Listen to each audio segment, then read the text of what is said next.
All right. Welcome, everyone, to another edition of the Broker to Broker podcast. I'm your host, Marc Summers, founding president of AIME.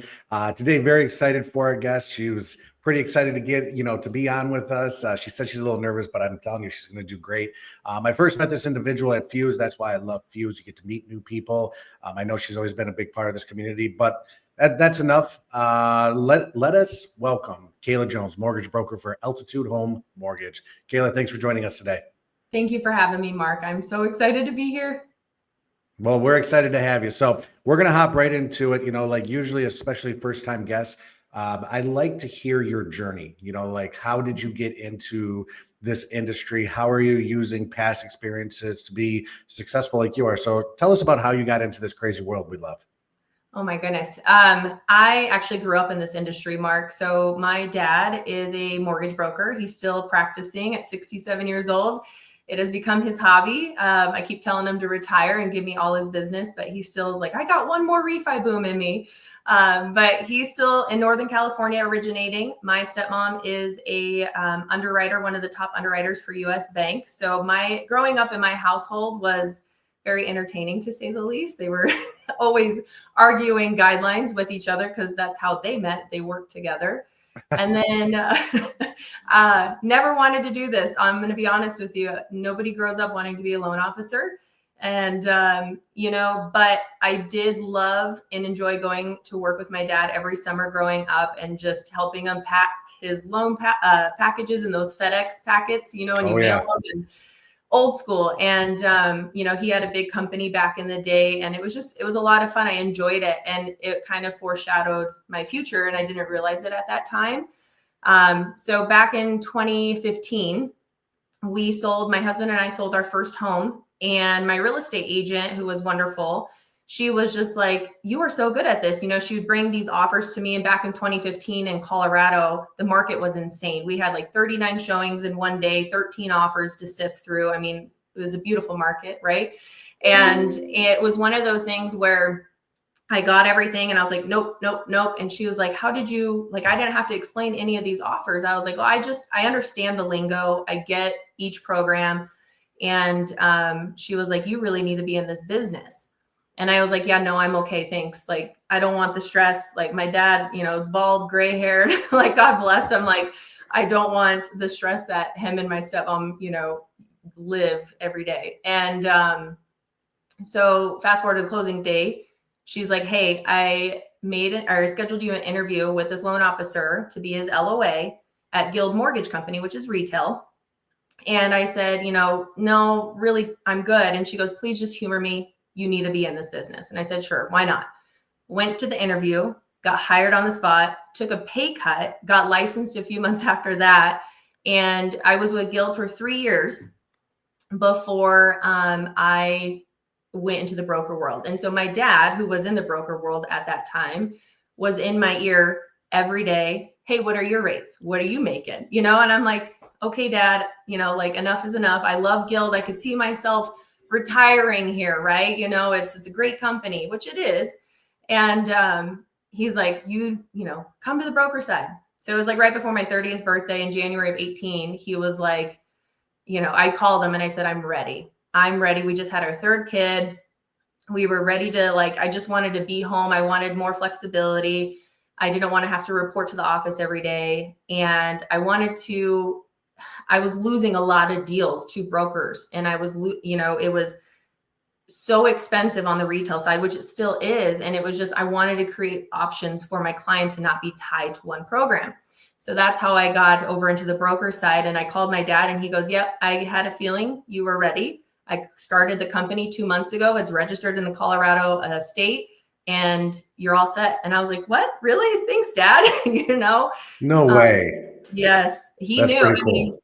He's one of the smartest people. Marc, you should interview that guy. He's one of the smartest human beings you'll ever meet in this industry. And I love him dearly. He's my dad, but he has been a huge mentor in my career. So it's nice to have him there. All right. So I actually never knew that you were on the retail side. So with that being said, what do you see are the biggest differences in why brokers win? Oh yeah, absolutely. Retail, it's honestly, you're limited. right? You have to follow the guidelines that they have. You have typically more overhead. And the way that I explain it is, you have VPs, CEOs, all these buildings, office space, rent, and that is put into your rate sheets. And when you're a loan officer, like, you are stuck with that rate sheet. So Guild, I didn't have a lot of flexibility in pricing incentives, and I was on a tiered income structure, right? You're not making that much at a retail branch or, as a LO, unless you're a branch manager or higher, right? And so with retail, it was also a slower process. It was a game of telephone. It went from you to LOA to processing to underwriting. You could never talk to your underwriters. They didn't like talking to us LOs, and so it was one of those things where coming to the broker side, it was absolutely terrifying. In 2018, we still as brokers didn't have the reputation that we do now. Right now, people are actually like, we want a mortgage broker. And back then I was afraid to make that jump. But when I did, I had that flexibility to shop lenders, shop rates. If one said no, I can go get a yes from another one, right? It's all what overlays every company has, and you're not stuck. Yeah. I see that a ton, and especially in this industry. I mean, there's not just one cookie cutter. Maybe back in 2020, when everyone was refining and everyone was kind of that cookie cutter mold, you need as much options as possible out there. And I'm glad you're over on this side. Let's just say that. Yeah. So, Me I think I already know this, and I already kind of know who your mentor is, your dad. But is there anyone else out there that has kind of shaped the way you do business? The way you approach business that you go, wow, I couldn't have done it without this person? Oh, absolutely. I mean, there's several. I'm going to be honest with you. So my current branch manager, Ken Schmidt, he lives in Johnstown, Colorado, which is about 5 miles from me. And it's funny because a lot of people don't know, because I didn't really broadcast it, but I quit the business at the end of 2023 for about 3 to 4 months. I had a lot of life things going on, and it was just, I got burned out, and I quit. I went and got licensed in insurance and property and casualty. Don't recommend it. It's pretty boring, Yep. Yep. And I was grateful for that time. And I almost let my license lapse at the end of 23. And literally 2 weeks before the cutoff, took my CE, and I was like, what am I doing? I'm crazy. And got back in it. And a few months after that, this was spring of 24, I used to do bodybuilding with Ken's wife. So that's how I know Ken. Like, we've always run in the same circles. We're always each other's competition in our community. And his wife was like, you need to go have lunch with Ken. And so I did. And he's like, what are you doing? Right? Like, you need to get back into this. I believe in you. Come be on my team. And I took as a broker, and I was a broker owner at the time, it's a very lonely industry if you don't surround yourself with the right kind of people, and the people that will motivate you, hold you accountable. And anytime I have been successful in this industry, it's when I had a team or people by my side, right? Like either an assistant or an office or just a processor, somebody I could trust and lean on, except myself, right? Because I've done all my own processing for years, and now I'm learning to delegate that out because it's going to burn me out very quickly. And so Ken came in, and he's been in the industry 25, 30 years. And he just saw something in me when I was at my lowest point and just gave me that motivation. And so it's really awesome to have him as a partner and in this industry, as a peer, as a branch manager, because, he believed in me when I didn't believe in myself. Oh, that's great. That's a great story. I love that. I love that. And speaking of burnout's a real thing. So what are maybe, I'm kind of going off the cuff here, but like, what are some things you do now to make sure you don't get burned out again? Absolutely. I have to give you kudos, Mark, because your podcast actually really helped me in the spring of 2024.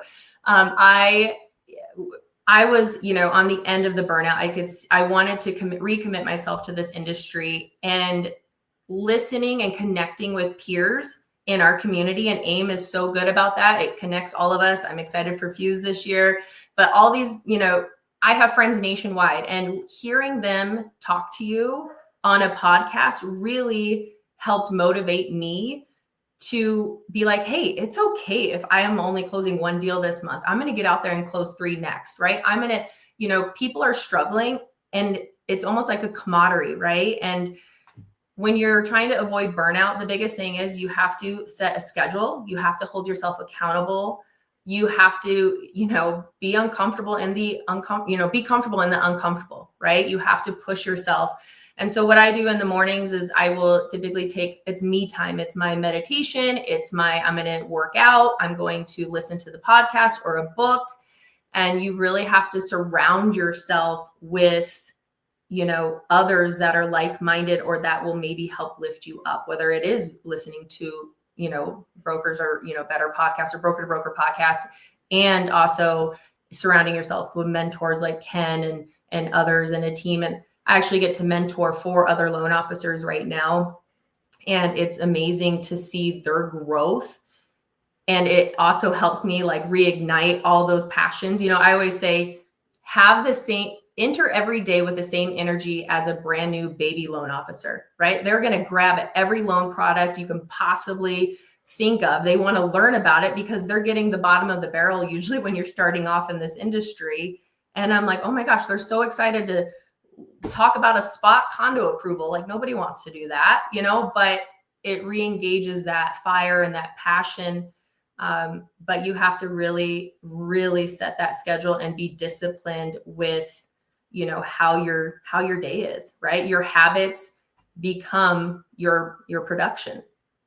Yeah, and I'm going to add to that a little bit. The one thing that I've noticed about a lot of people, and you may be able to echo this a little bit, when it comes to burning out, is they really seclude themselves.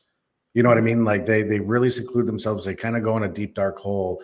And really, you need to surround yourself with a lot of people. And I know there's thousands within this community that are willing to help. So if you're listening and you're kind of feeling a little burnout, you can reach out to me. I know Kayla would give her time in a heartbeat, and there's thousands of others out there. So we need you here. Yes, you know what I mean? Anyone listening, we need you here, and we all can help each other. And that's the beautiful thing about this association.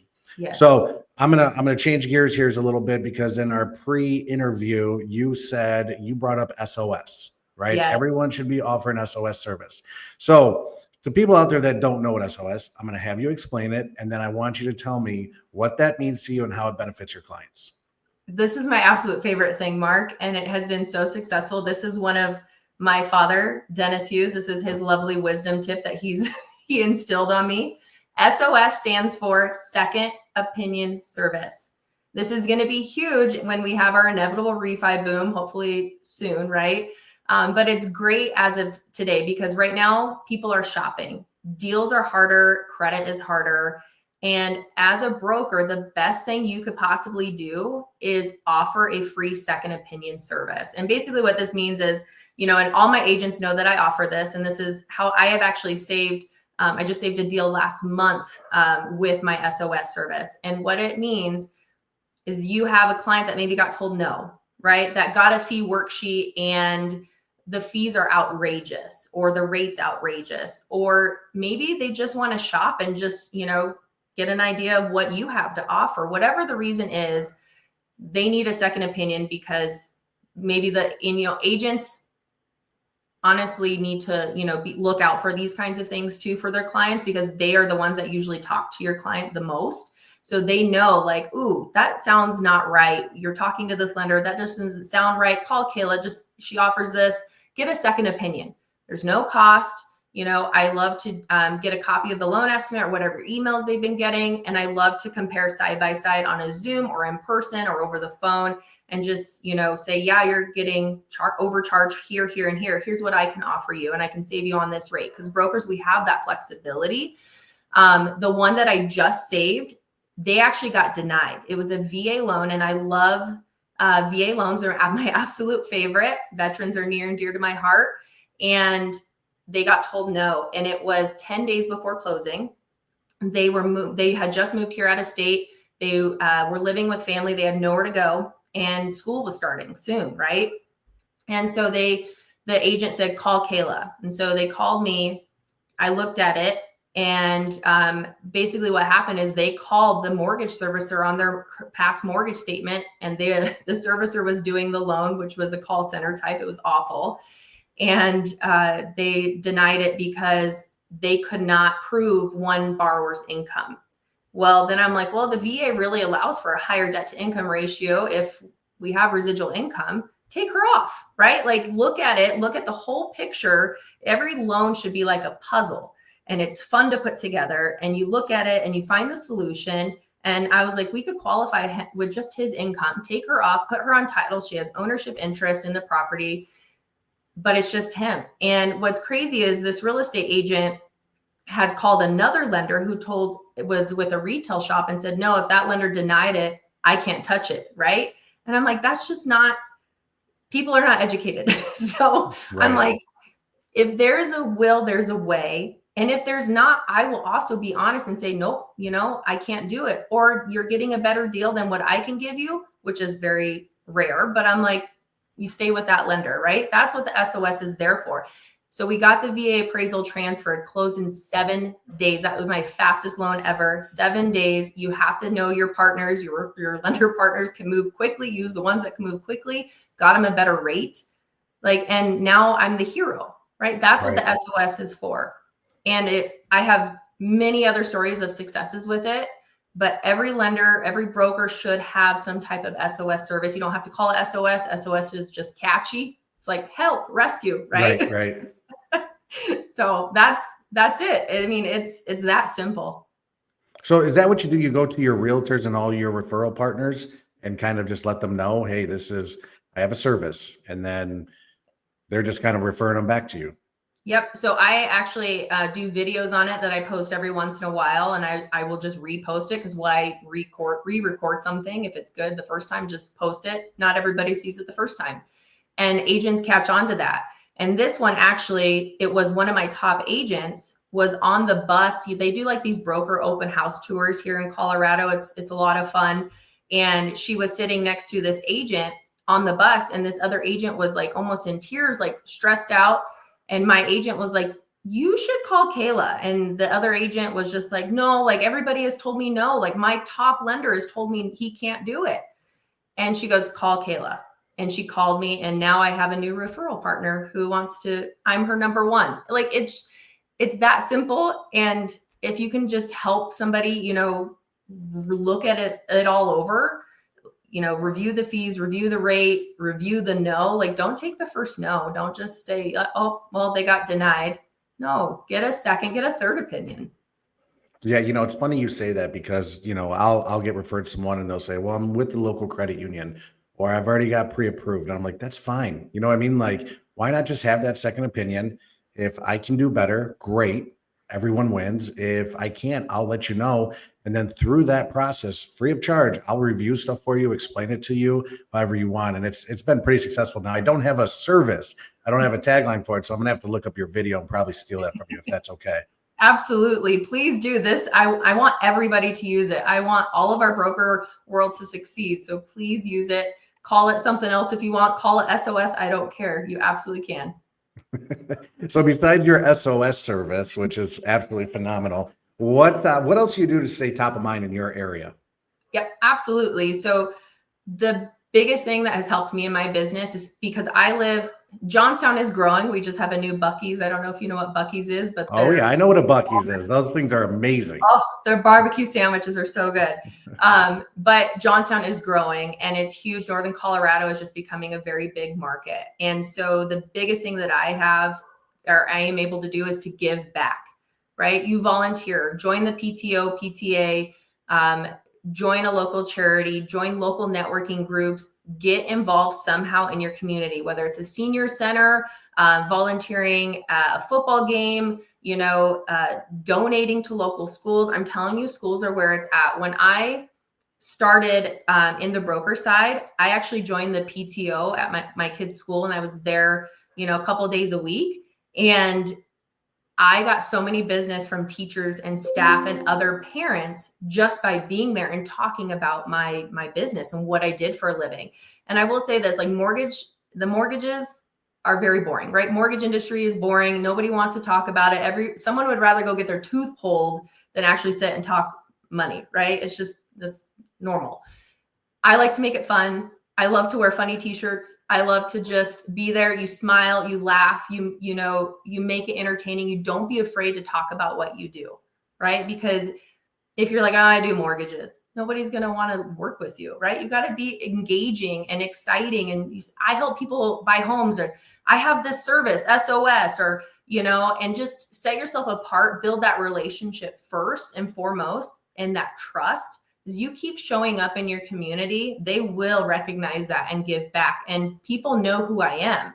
It's reputation is huge. And if you can maintain a good reputation in your community, I mean, it's going to give back tenfold.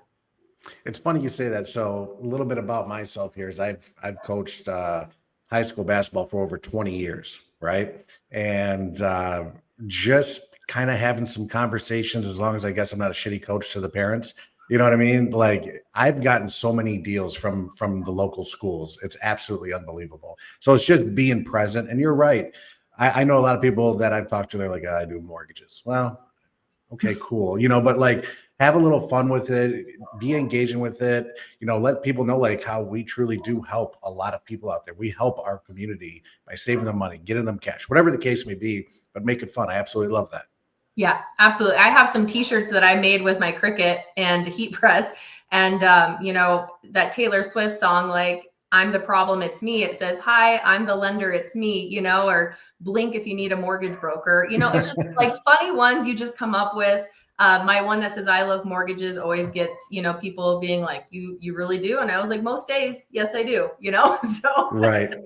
That's awesome. Yeah. Well, so you brought up a few things, a couple times here, talking about refi boom. Like, I think every mortgage broker across the nation is sitting there with their fingers crossed. There's all this stuff out here about possible 4 interest rate cuts by the end of the year. I'll welcome them. Don't know what it's really, because it's not an exact correlation, but I feel like it has to help. But we've all been through them before. Hell, I've been through 2 or 3 of them. What do you think, as we hopefully are approaching this? What do you think brokers can best do to basically prepare for one? Honestly, make sure your processes are tight, sharpened, and ready to go.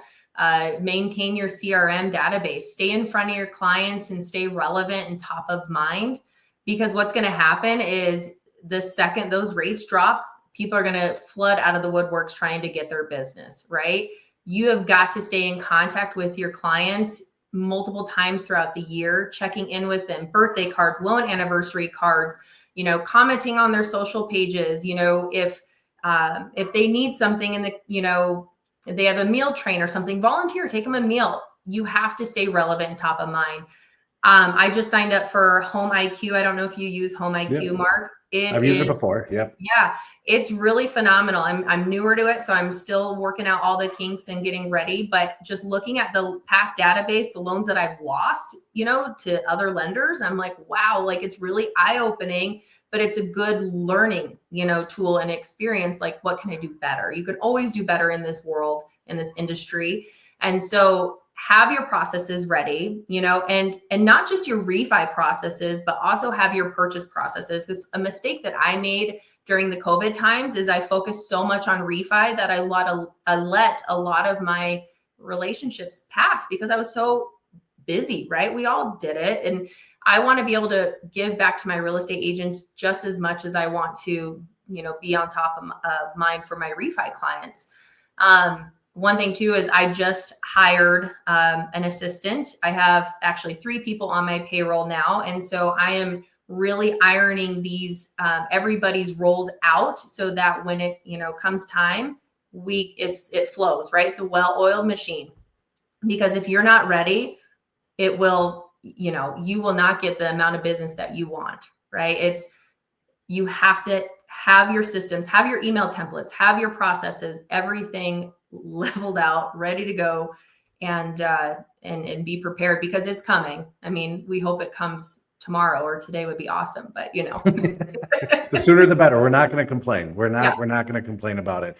Well, so you keep bringing up processes, which is great, and I agree with you, but I want to see it from your end. Like, where do you think some people are missing the boat, or where we should probably focus a little bit more on? Right. As a broker owner, delegate, right? Like, I'm not a broker owner anymore. I cherish my time being a broker owner, but delegate if you are. Hire processors. There are some fantastic processing companies out there, the third-party processors, or even an in-house processor, whatever you want to do.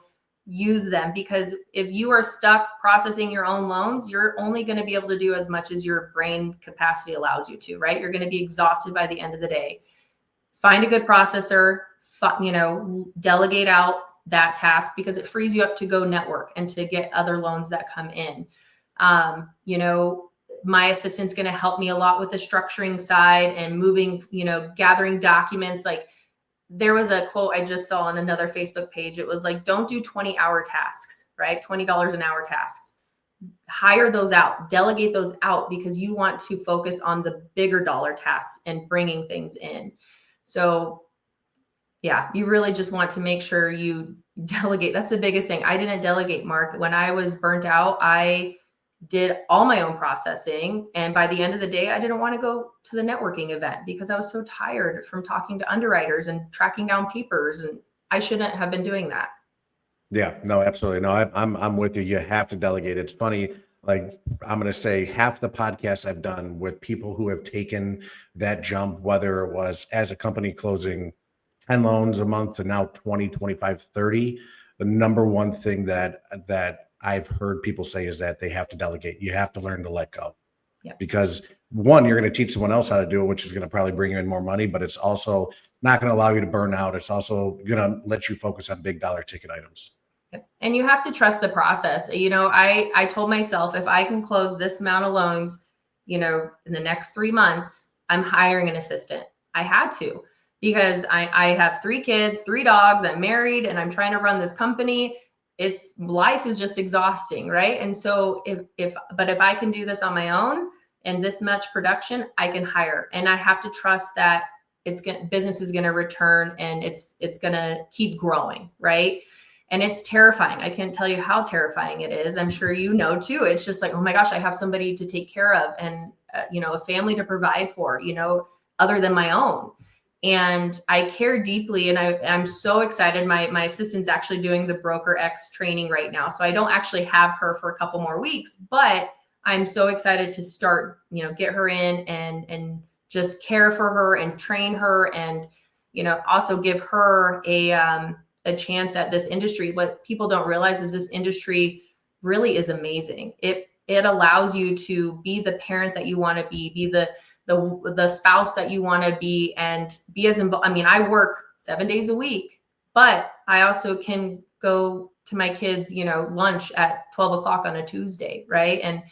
And so giving this opportunity to somebody else to introduce them to this industry. She was a teacher, and she's coming over from the teaching side. And she texted me last week on the first day of school, and she was like, thank you so much for this opportunity. I was able to take my kids to school for the first time in 6 years. And she was like, and I get goosebumps, because I'm always camaraderie over competition. I have brought so many people to the broker side because I want that life for them. The retail and the bank and the credit unions don't allow you. You have to show up, clock out, right? This broker world provides so much flexibility, and everybody should be in it. I mean, they should. I love it. No, you got a good heart, and you're doing it the right way. It's not just dollars and cents. There's a lot more going on there. And, that's why I love this podcast, is we can spread the word about that and say, it's okay. You know what I mean? Like, people, I'm telling you, are your biggest asset. If you don't have people around you, you have nothing. I don't care what anyone says. So I got you for a couple more minutes here. I know you're busy, but I want to talk about Fuse, because this is where I met you. Okay. Yes. We had, the group of people that were around us, it was a great time. But with that being said, what do you like, if you're talking to someone who's never been to Fuse or hasn't been in a while, what is like your number one thing of this is why you need to go? Well, for one, it gets you out and involved in the community. I have made so many friends nationwide, and again, that help bring me out of the burnout and help. I can rely on others, and it's really the networking. And I take away so much from each session at Fuse. I mean, there's so many, there's such a variety, I feel like, of speakers, of education, and friendships that can be built. And every time I go, I meet somebody new. I connect with somebody new. My network expands, and it's that connection piece. And coming from retail, it was always competition. Nobody talked to you unless you had big numbers. And if you had big numbers, nobody liked you because you were their competition, right? Broker side, it's not that at all. And there could be the highest producers you will see walking around, shaking people's hands, owners of the, big lender companies walking around, immersing themselves in with the broker, LOs. It's a cool environment, and you can take away so much. You walk away with friends. You can call them, at a moment's notice and say, I need to talk through this. I need to vent. I need help. What do you recommend? I have a really good friend who I met at Fuse as well. And I called her and I was like, I need help with marketing. You are so good at it. Walk me through what you do. And she did. She did for like 45 minutes.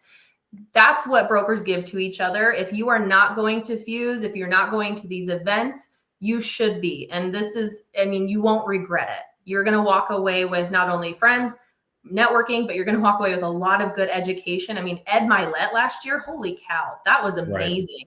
Right. I read his book. I wasn't an Ed Milet fan until I saw him speak in person. And then I read his book when I got back.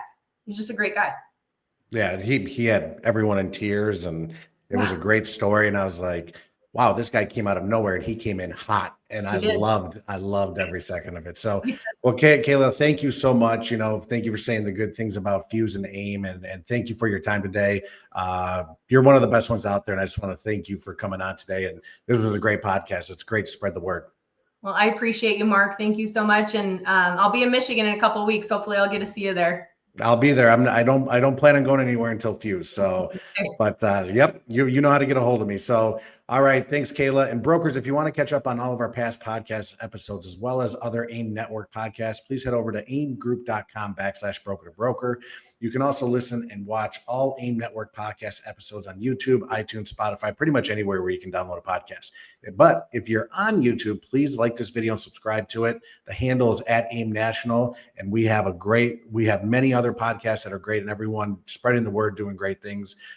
Do us a favor, leave a review, download it. It helps us spread the word and proving to the world that brokers are best. And Kayla, you're one of those. Once again, I appreciate your time. Thank you, Mark.